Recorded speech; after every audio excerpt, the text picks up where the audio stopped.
Well, hello everyone. It is Wednesday. Things situated. Happy hump day, middle of the week. It's an intense astrology day. I always have to start out with a little bit. As a matter of fact, let me read that. We're in a Scorpio moon day.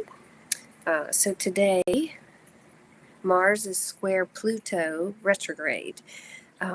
Scorpio to Aquarius 1 degrees. Now, I don't get all that stuff, but it says, stay off controversial subjects, or you may accidentally trigger a meltdown in the person you're conversing with. This is a forceful aspect, so strive to keep things calm. Tomorrow it's blank on the calendar, so maybe we get a little reprieve. But it has been intense. And I'm hearing that from everyone. We're still in this eclipse energy, and the nodal aspects until February. So just hang on. And like the astrology says, just stay calm. I did this meditation this morning, and it was just a really quick, 10-minute relax and expand meditation. And the guy that was guiding it, and it wasn't a lot of verbal in it by any means, but he was talking about breathing in and filling up your lungs, and as you exhale, it was either say out loud or imagine just saying the word calm. And he said stretch it out with your exhale. And so he did calm to breathe out a few times, then the word relax breathing out, and then the word tranquil.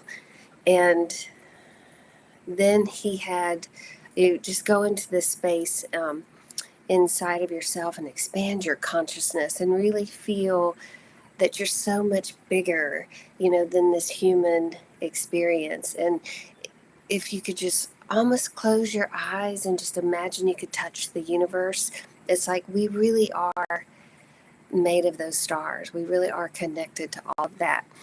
And it was just a reminder to step out of that sense of humanness. And then, well, you know what? I could keep talking. Let me read the Akashic prayer, and let's see what the guides want to talk about. Because I'm sure I'll throw my 2 cents in anyway. So, okay. I ask God if He will have His shield of love and truth around you permanently, so only God's love and truth will exist between you and me. I allow the masters, teachers, and loved ones of you to channel through me out of whatever realm to say whatever they wish. I ask the permission of the Lords of the Akashic Records, so I'm able to look into the records of you and remove whatever information I'm allowed. Okay.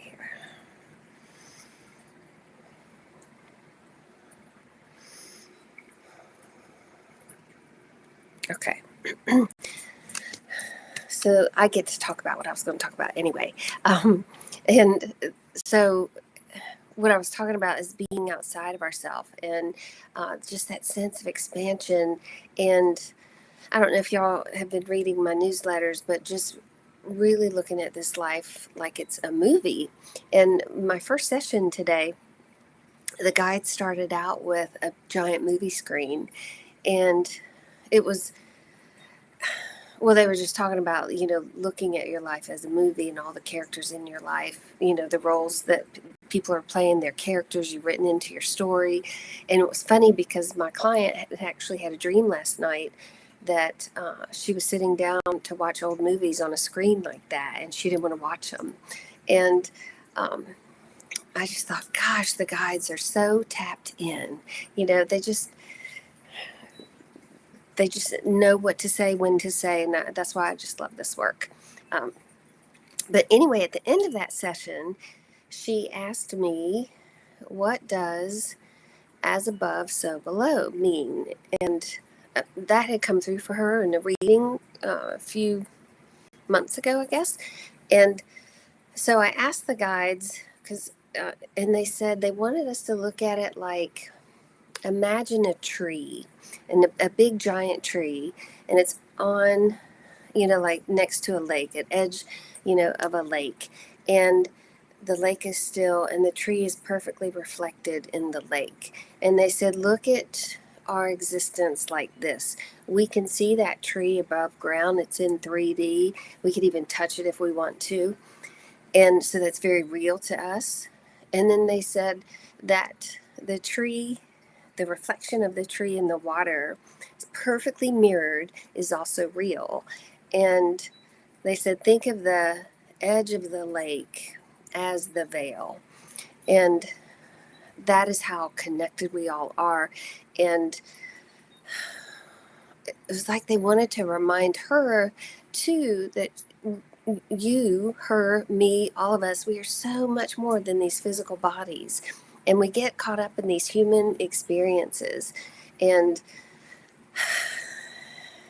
you know, if you watch the news and all that kind of stuff going on, it's like, oh, we're all having these really human, lives, of course. That's why we're here.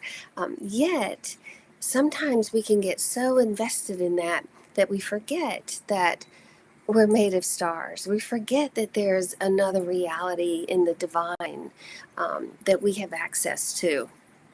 And so they wanted everyone to remember, it just takes some time today or this week and really see if you can access that divine within you.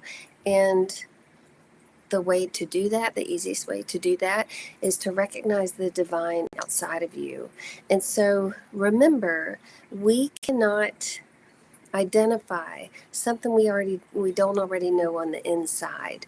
And I love this story. I used to use this in my meditation course, that if we so the story is, back in the day before America had been settled, the Native Americans living close to the water would send a scout out to the water and look at the horizon every day. And it was just scanning, for whatever, something, just to be a scout. And the ships came onto the horizon, and the scout came out, and he didn't see them. And the ships came closer the next day. And what was happening was the scout had never seen a ship before, never knew what one was. And so his mind couldn't identify it. And it wasn't until it got so close to the shore that he saw it. And of course, it was too late to, be prepared for that. But point being, we can't identify something we don't already know within ourselves. So when you admire someone or you appreciate someone, what you are seeing in them is you, is that reflection. And so I think that's a beautiful thing to think about. And so that way to access the divine might be to, think about people you admire, or think about where you live and what you appreciate there. But just take a moment for that and remember what you're appreciating is within you to appreciate also. And that's a beautiful way to touch the divine. Let's see here what else they say. So in doing that, it helps us remember, they said, that we are spiritual beings, that we are having a human experience, and that we can step back and just observe and watch the movie for a little bit, instead of being so, invested into our character at the time. So just remember to keep taking that step back. Remember that you're part of the whole universe. This is like a divine cosmos. We are all connected. And they said, too, they would encourage everyone, and they can't say this enough, to drink more water. And they also said they would eat more apples. Wasn't that so funny? They're being so specific. And it is that time of year. It is that season. If it is within your power to do so, choose organic, or go to a local apple orchard if there's any near you. But they said the phrase "an apple a day keeps a doctor away," that's an old phrase, is true. But it also grounds you and reminds you to appreciate this human existence. Okay, that's so cool. So drink more water, eat more apples. I have a book. I wonder if it's close to me. Oh, yes, it is. Hang on one second. This is a really old book too, but I love it. It's called Foods That Heal. This guy lived, he was in his hundreds, but the therapeutic value of apples. I'm just going to read it real quick. I'm not going to read the whole thing. They are alkaline. I didn't know they were alkaline. And cancer cannot exist in an alkaline body, so alkaline is really good for you. They're also eliminative. Let me see here. I'm reading, let's see here if there's anything. A generous amount of calcium. They contain 50% more vitamin A than oranges, which helps ward off colds and other infections. Keeps the eyes in good condition. Now that's funny. I was just thinking to myself the other day, I wonder if there's something I could eat or take that would be good for my eyes. So the guides are answering me. Isn't that so funny? They're great for low blood pressure. They contain more vitamin G than any other fruit. They're called the appetite vitamin, promoting digestion and growth. It's so funny. Well, anyway, there's a lot to it. That's why I love this book, if you can find an old copy, because it goes through all the fruits and vegetables and tells you how to pick the good ones, the ripe ones, the best time for eating, and the therapeutic value of them for the body and the mind.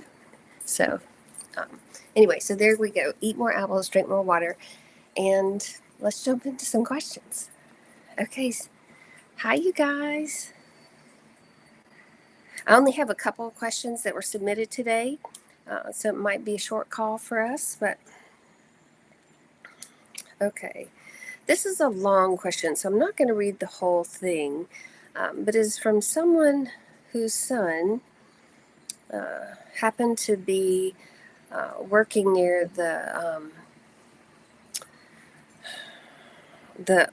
World Trade Towers when they were attacked on 9/11. So he was volunteering in the 9/11 cleanup. He's lived in New York for more than 25 years, worked a block from the Trade Center. So he's been recently diagnosed with an autoimmune disease. Anyway, which anybody who was around there at that time and helped with volunteering had to fill out forms as being a part of that cleanup and just it being so close to the center of it. So the firm handling complaints is considering autoimmune disease till 2090. Is that not crazy? It's a long time. But anyway, so he's also got damage in his shoulder tendons. Those are cartilages that were destroyed because of the autoimmune disease. And he went back to work a week after the trade towers went down. So basically, she wants to know what's going on with him. Is it related to the World Trade Center collapsing? And will there be some relief? So it is really, gosh, that impact is still impacting, isn't it? So the guides are saying, yes, it is related and that your intuition has already told you that. So they're validating that and what you know and feel for your son. And it is true, they said. So it does look like he should revisit with the claims since that is still an option available. Treatment he is going through, I'm hearing, will help. But there's also more than I am hearing. It might be time for him to consider being somewhere different, or at least spending a little bit more time, I'm hearing, in nature. And especially they're showing trees where they're in, and this is different than Central Park. This is almost like a forest.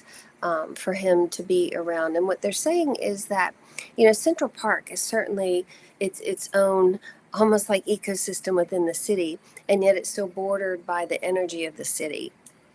And so what they're asking is for your son to consider going to, if it's the Adirondacks, if it's, somewhere in the Appalachian Mountains, or even somewhere in the Rockies.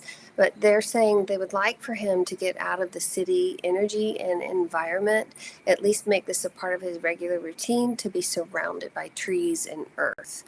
Um, and this is so interesting too. In these bigger cities, it is difficult to detect the Earth's frequency because there's so much electric, I'm just going to say electric pollution going on, that it's so hard to detect Earth's frequency. And so they would like him to find some way to bring the Earth energy into his experience, into his body, into his psyche, and just really be immersed in that. So looks like that's something that would help. So look up that frequency of the Earth. I want to say it's 432, but I'm not sure. Whether you listen to it in sound, get in one of those vibrational sound pods, but more importantly, it looks like just to get out and be in nature of that, like condensed nature would help. Okay, here's another one. This person, we just recently had our first session, and I forgot to ask take advantage of the session and ask who my guides are, and do they have names? Are they older, younger? What are they like? Okay. Well, just for everyone, in a general rule of thumb, your departed loved ones in spirit will often act as guides. And often, really, they're just more focused on what you're doing here. And some of that's for a little bit of a selfish reason, because they evolve through staying focused on you here. They're still learning things and understanding of things. And also, they do care. They do care what happens to you. And they try and give you little hints and messages and nudges and things like that. Yet, they're not your 24/7 guides. So, even though they can be around 24/7. Your spirit guides, and this is my understanding from working in the records, it's like they come from a different realm in the universe, like a spirit guide realm. And so their role in the universe is to assist you, to guide you, to be with you. And from my understanding, everybody comes in with two. Some people have more, but everybody has two. And they don't often have names. They show up as vibrations and energy. When I connect with them in the records, I don't necessarily see them. If they want to present a certain energy, sometimes they'll take on an appearance of one. I get a lot of Native American energy. That wise elder, medicine healers, will come through sometimes. And they didn't take on names before, because what they've told me in the earlier days is they didn't want the vibration of the name imposed upon them. However, been doing readings for 10 years now, and they have said to me they don't mind having names, because they are transcending from the influence of the name vibration, and they realize that it helps you have a more personal connection if you have a name. So I know several years ago, one of my guides, I did ask him if he had a name, and he said, "What do you want it to be?" And I just listened, and the first name that dropped in, I gave him. So you can do the same thing, and you can name them yourselves.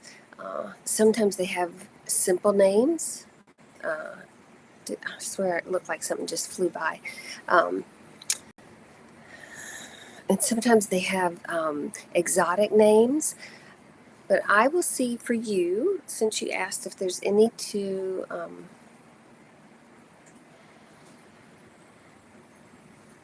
Well, I'm hearing Shira. Shira.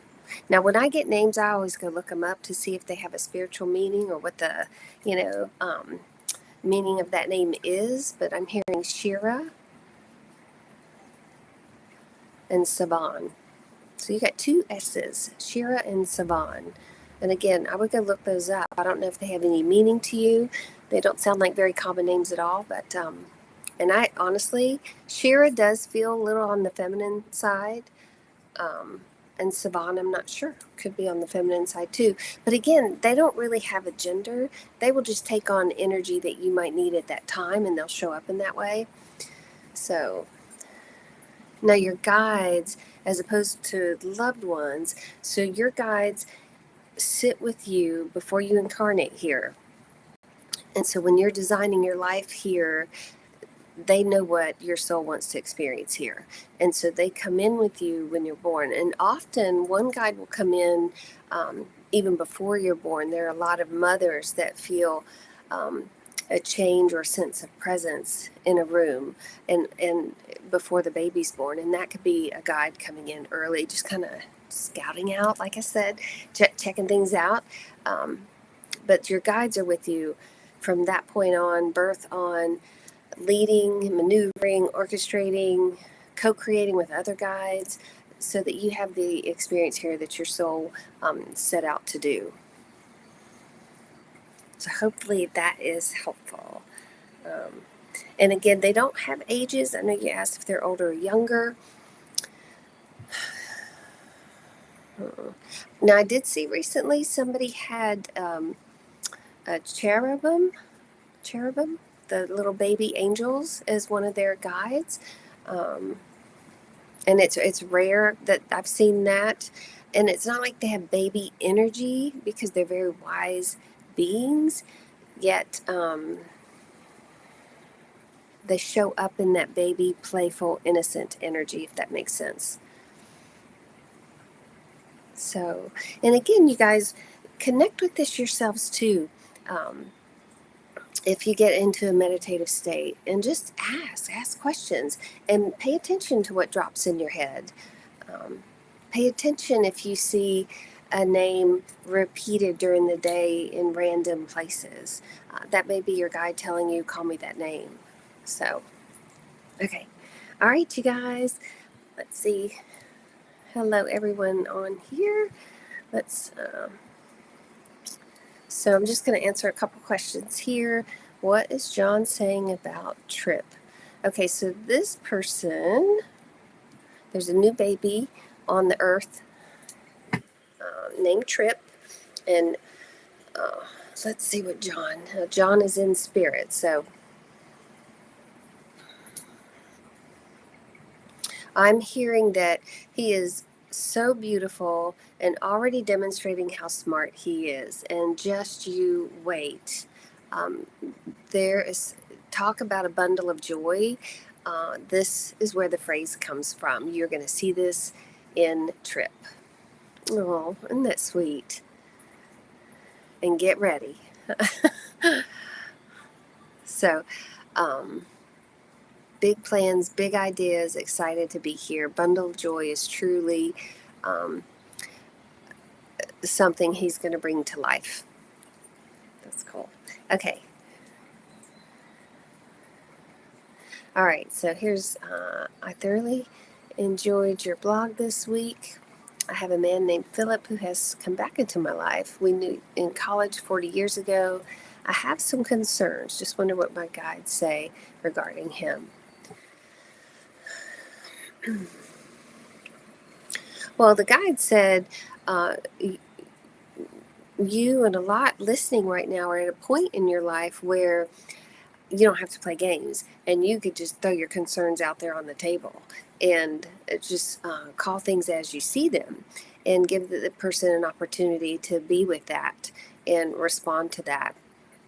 You know, they also want you to understand that sometimes those concerns we have, you know, can be from old wounds, old hurts, an old way of looking at things. And so the best way to understand those icky kind of feelings, is to throw them out there and not give them any power by just sitting on them and wondering. Does that make sense?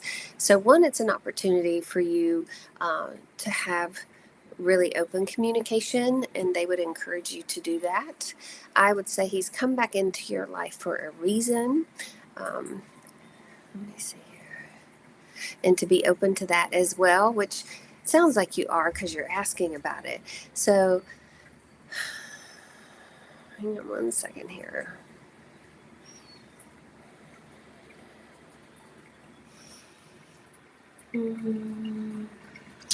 Well,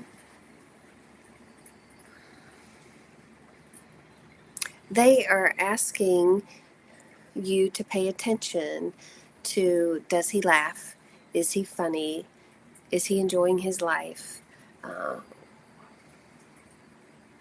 what is he looking forward to? As in, is he still excited about life and living and what's around the corner? And they said to look for uplifting energy. And they would encourage any of you listening today to look for uplifting energy and be around uplifting people. And which means you honor the uplifter within you. Now, this is different than rescuer. You're not going to go rescue somebody and uplift them because you feel like they need it. You are an uplifter just because that's your natural state of being. You bring joy and positivity, into your connections wherever you go. And they said to look for someone the same. That they're also saying, does he look you in the eye? Does he smile with his eyes? Does he smile at you? Does he ask you questions? Is he listening? And how present is he? And again, is he demonstrating uplifting energy? And so they said to stay open for that because there are many uplifters in the world and they're all finding each other right now because there is power when they come together. Well, how about that? That's kind of cool. Let's see if there's anything else. So you're also at a point in your life, they said, no need to settle, no need to be open to just whatever shows up. As in, I might not get another chance. They said that that's lack mentality. So I'm not sure if that's you need to hear that or somebody else needs to hear that. But they also want you to be mindful of that. We are here to be in relationships. We are here to have a loving relationship with ourselves, and then let that be reflected back to us, through our partners or who you choose to spend your time with. Think about that tree, the veil and the reflection of the tree. It's all connected. So who you bring into your life are like that tree being reflected back to you. And so see what you need to see in that reflection and thank that person for showing it to you and see if there's more to see, or maybe that was it. So, again, a lot of times relationships are here just to help us heal stuff. I was talking to someone yesterday and she said, oh, it's like they play the role of an antagonist sometimes. And I said, yeah. And they really push your buttons. Yet when you do your work and you learn to disarm those buttons, you take away the charge away, you see what in there, for you needed to come up, then they don't have to play the antagonist role anymore. And they get to, play something else. And that's evolution in relationships. So, well, your guides went a little far on that question. So, let's see here. Well, if there's anything else y'all want to ask, we have time. Otherwise, I'm going to draw. I haven't used this deck in a long time. It is Sacred Wild Oracle or Sacred Soul Searching Oracle deck. Okay, here, let's see. All right. Oh, wow. Listen to this. Elements earth. Embrace the earth energies, grounding, nurturing, healing, a time for physical action. Sorry, the sun is beaming in here. Isn't that funny that that's how we started today with for the first question to be how healing earth is in the trees? Well, maybe that's just something we all need to do. You know, the guides have been hammering home, and even in my newsletters about, take responsibility for your hurts, heal your hurts. And because then you're not projecting them onto anyone. And then you're not seeing them in anyone else because you've tended to yours. And so you start to attract people with less hurt in them, if that makes sense. So maybe we all need to heed that message and get out in the trees, get out in nature, and eat some apples. We'll draw one more card though. Oh, transformation. This is so funny. Change and transformation. We are ever evolving, ever growing, ever transforming. Let go of control and move into the flow of changes. And so again, just that concept of evolution. Sorry, y'all. The sun here. I've got to go backwards. But just that concept of we're always evolving. We are always evolving. So there's a flow here. There certainly is, and there's a plan. Sometimes we don't know why it's going on, and we just have to say there's a plan. I know it's unfolding. I've got to access that trust, and trust in divine timing, divine process, all of that, divine orchestration, because your guides are with you. Aw. Okay, one more question. My daughter and I are very different, and it's hard to connect. She gets very upset with me. Do you see us becoming closer, and anything I can do?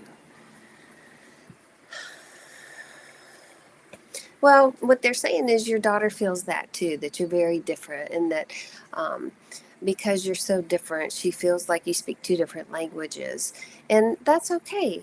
It's the guides are saying you have the power to just step back and keep observing and just observe, and refrain from taking anything personally. And so, hang on here. What I am hearing is that your daughter feels, looks like she's judging herself pretty harshly, like she's got a story in her head that she's telling herself that's not true. But there's nothing really you can do but love her and let her come around to that awareness. There's something in her. Hang on, let's see here.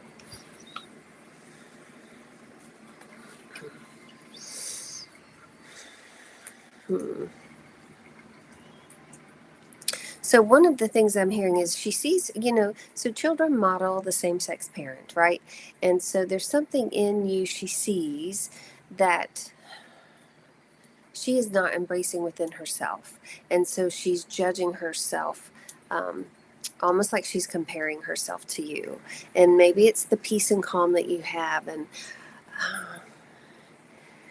have you ever been around people like sometimes they're just so happy and you're like, how can you be so happy? When all this stuff's going on, it's like they just feel that disconnect. And there's just something there she doesn't quite understand. And it feels like that's her journey. She's just going to have to come to that place. So you just keep doing you. You keep bringing joy into the world and find a way to stay in that uplifting energy. Because when you do that, you're offering this vibration of, a higher vibration of energy. And it gives others in your life an opportunity to meet you there. So just think about that too. All right, you guys, I just love our little Wednesday sessions, and I appreciate your questions. I appreciate you spending time with me and the guides and the records and sharing your wonderful energy. Okay, so I just put the cards down and one fell, so that's a jumper card. Oh, I must have put it on top. It's Earth. Well, I didn't think I did. I thought I was shuffling. But anyway, they're hammering home Earth energy today. So y'all find a way to make that happen. All right. Thank you. I will see you next Wednesday. Haven't changed the schedule yet. So for now, we're sticking with Wednesdays. All right. See you. Bye.